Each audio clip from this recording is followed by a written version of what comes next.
because the Dutch government said in 2050, in 32 years from now, our country wants to be 100% circular.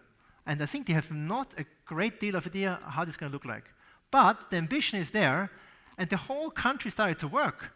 It's incredible. The energy that is there.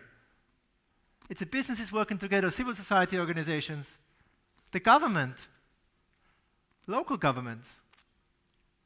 It really gives hope. One city we are working with, we found something very simple and something very nice as an example to show.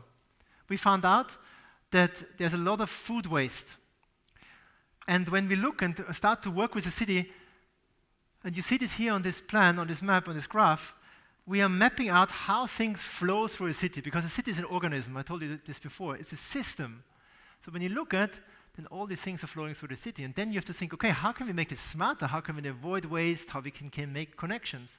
And when you start to think about this, you're getting a very different picture. You're starting to see cycles everywhere.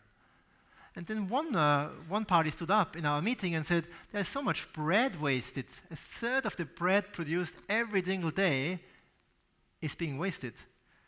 And then a beer brewing company said, it's fantastic, we can use all of this. We just make beer from this. And it's an example that is very simple, and there's more complicated ones, but it shows how one part of a system sees something as waste, and a different one would like to pay for it. And now it's hard tech. It's a beer that actually tastes quite good, but it's made from bread, which is a concrete outcome of our work there. And the good thing, it's not only happening in Western Europe or in Europe or in America. There are developing countries, emerging economies coming and say, how can we use this new way of thinking? A circular economy is a true answer here. How you can develop a pathway that is human-centric, that is low carbon-based and is innovative. And it's good for the people and the social causes.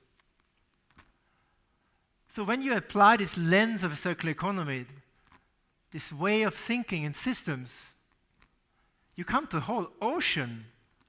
But reality check. When we did a study of the whole world, how circular the world actually is, it's quite depressing. The world economy at the moment is only 9.1% circular. Meaning, 90+% are never making it back in the system. It's waste. They're landfilled. They're burnt. It's really wasted. But I'm hopeful that this can change. And why? Because people start to ask the right questions.